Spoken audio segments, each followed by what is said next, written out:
ተመልካቾቼ እንዴት ናችሁልኝ? እኔ እግዚአብሔር ይመስገን በጣም ደህና ነኝ። ዛሬ ደግሞ በአዲስ ቪዲዮ መጥቻለሁ። የዛሬ ቪዲዮ የሚሆነው ሮስትድ ቺከን ወይም ደግሞ ዶሮ በኦቨን የተጠበሰ አሰራር ነው ይዤላችሁ የመጣሁት። እዩት እንዴት እንደሚያምር ይሄንን የመሰለ ከዛ በሱ መረቅ ደግሞ የበሰለ አትክልት ከጎን አለኝ። እንዴት አድርጌ እንደሰራሁት እንዳዘጋጀሁት ተከታተሉኝ። ተወዱታላችሁ ብዬ ተስፋ አድርጋለሁ። እንግዲህ ወደ አሰራሩ አሁን እዚህ ጋር የታጠበ የዶሮ ታፋ አለኝ፣ ድንች፣ ካሮት፣ ቃሪያ ማንኛውም መሆን ይችላል። እኔ ግን ይሄ ስላለኝ ይሄንን ተጠቅሜያለሁ። እዚህ ጋር ፎሰሊያ፣ ጨው። በመጀመሪያ ካሮቴን እቆራርጣለሁ። ካሮቱን እንደዚህ ረዘም አድርገን እንደዚህ ቆርጠው በዚህ መልኩ ድፍኑም ዶሮ መሆን ይችላል፣ ግን ቶሎ እንዲበስልልኝ ለራት ስለፈለኩት እነዚህን ነው የተጠቀምኩት።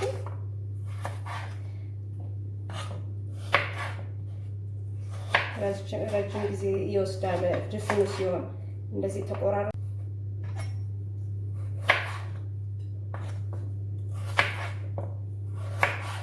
ካሮቴን በዚህ መልኩ ከከተፍኩ በኋላ እዚህ ሳህኔ ላይ አድርጋለሁ።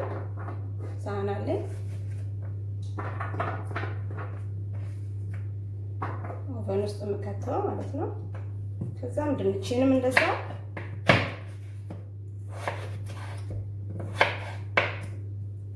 ድንቹንም ያው በእንትኑ ሳይዝ በካሮቱ የምቆራርጠው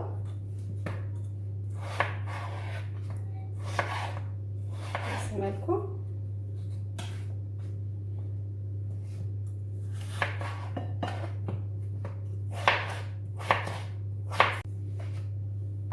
ድንቹንም በአንድ በኩል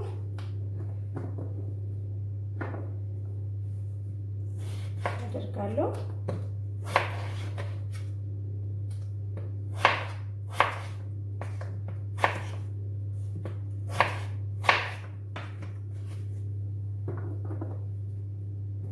ከዛም ፎሰሊያዬን ለሁለት ቆረጥ ነው የማደርገው። እሱ ነው ረጅም ስለሆነ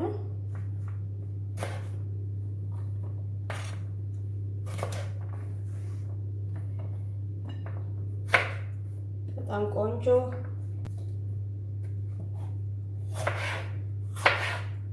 እንደዚህ ተረከርከ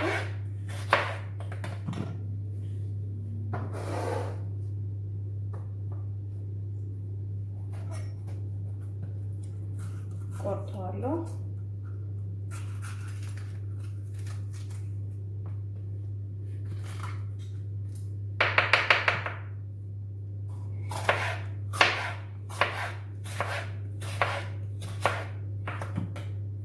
በዚህ መልኩ ከቆራረጥኩት በኋላ ሁሉንም በአንድ ላይ አይደለም ያደረኩት፣ ቦታ ሲዤዋለሁ።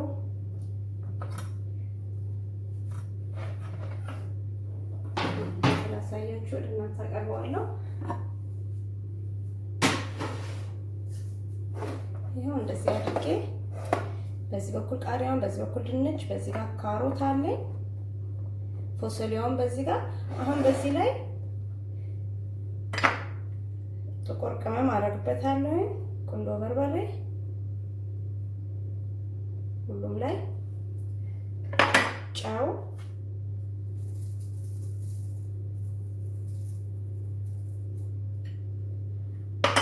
ከዛም የወይራ ዘይት ብዙም አላደርግም፣ ምክንያቱም የዶሮውም ስለሚደርሰው የዶሮውም ቅባት ስለሚኖረው ብዙም አላደርግም። አንድ የሻይ ማንኪያ የምትሆን ያደረኩት። ከዛም እዚህ ጋር ዶሮ ያለ አሁን ማደረግ ዶሮ እዚህ ላይ ነው የማበስለው። እዚህ ላይ የዶሮ ቅባት እየተንጠባጠበ ከውስጥ ማለት ነው በደንብ አድርጎ ያበስልልኛል አትክልቱን። እዚህ ላይ ነው የማደርገው። ድጋሚ ያው እርግጠኛ ለመሆን ይሄንን ዶሮን እያዳረኩኝ እዚህ ላይ አድርጌ አስተካክላለሁ። መጀመሪያ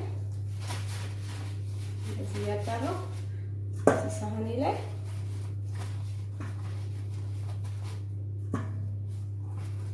አድርቄዋለሁ። አጥቤ በደንብ አድርጌ ነው ያደረኩት፣ ግን ያው ውሃ እንዲኖረው ስላልፈለኩኝ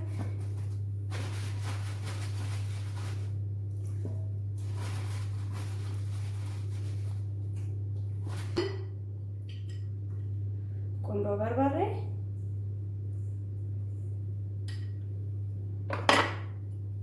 ጨው፣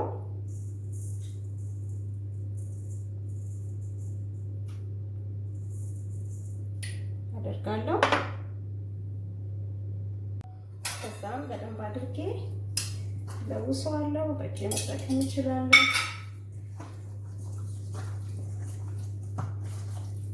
ምንም ነገር አያስፈልግም። በጣም ሲምፕል ጨውና ቆንጆ በርበሬ ብቻ ነው ያደረኩት። እንዲህ አድርገን በደንብ አድርገን ከለወስነው በኋላ አትክልቱ በራሱ በጁሱ ይበስላል። ዶሮ በጣም ነው የሚጣፍጠው። የዚህ አይነት አሰራር የሆነ እናንተ ሰርታችሁ ሞክሩት። እንዲህ ካደረኩ በኋላ እርግጠኛ መሆን አለባችሁ ይሄ ዶሮ ወደ ውጭ እንዳይፈስ፣ እዚሁ አትክልቱ ላይ ብቻ እንዲፈስ፣ እንደዚህ በአትክልቱ በትክክል እንዲሆን አድርጋችሁ ተጠቀሙ።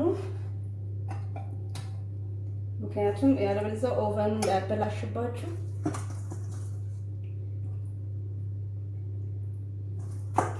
እንደምንም ብዬ አጣጥቼ ውስጥ እንደዚህ ወደ ውጭ እንዳይፈስ አደርገዋለሁ። ተጠብቀዋለሁ። ይሄንን አሁን በዚህ መልኩ ወደ ኦቨን ይከታለሁ። ሲበስል ተመልሼ እመጣለሁ። ተመልካቾቼ አሁን እንግዲህ ይሄ በስሏል። ላወጣው ነው። ሁሉንም በአንድ ላይ ማውጣት ስለማልችል እንዳይንጠባጠብብኝ እንደዚህ ከስር አልሙኒየም አልብሼ ሌላ ሳህን ላይ አድርጌ አውጥቼዋለሁ። ይህንን ይመስላል አትክልቱን ከስር በዶሮ መረቅ የበሰለው እንደዚህ ሆኖ ወጣ።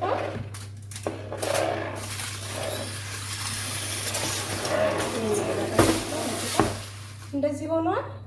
ይሁት እንዴት እንደሚያምር ምንም ነገር አላደረኩበትም። በራሱ በውሃው በጁሱን የበሰለው ዶሮም ምን መስሏል። እንደዚህ ቆንጆ ሆኖ በስሏል። አሁን ሲበርድ ወደ ሳህን ያቀርቤ አሳያችኋለሁ። ተከታተሉ ተመልካቾቼ። ይኸው እንግዲህ በዚህ መልኩ አሳምሬ አቀርቤዋለሁ። ይሁት እንዴት እንደሚያምር። መሀል ላይ የተጠቀምኩትኝ ለዲኮሬሽን ማይዳኖስ ነው።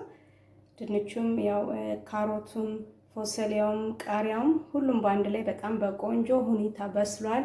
አታምኑኝም እንዴት እንደሚጣፍጥ። አሁን ለእናንተ ቀምሼ አሳያችኋለሁ።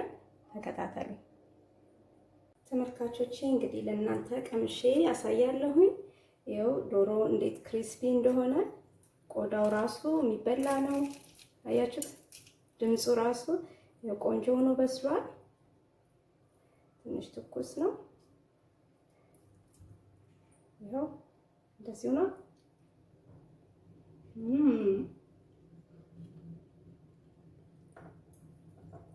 ፎሰሊያውም በቆንጆ በስሏል። በእውነት በጣም ነው የሚጣፍጠው። ሰርታችሁ ሞክሩት። ከዛ ጣዕሙን እናንተ ታውቁታላችሁ። በጣም ቆንጆ ሆኖ በስሏል። ቆዳው ራሱ የሚበላ ነው። አብሬ ቆንጆ አድርጌ ነው የጠበስኩትኝ። እንደ ኮሽኮሽ ይላል። በጣም ቆንጆ ነው። እንግዲህ ስለተከታተላችሁኝ እጅግ በጣም አመሰግናለሁ። በሌላ ቪዲዮ እስከምንገናኝ ሰላም ቆዩልኝ። ለዛሬ ያለኝ ቪዲዮ ይሄን ይመስላል። ሰላም ሁኑ። አመሰግናለሁ። ሰርታችሁ ሞክሩት። በጣም ነው የሚጣፍጠው። በጣም ሰላም ቆዩልኝ። ቻው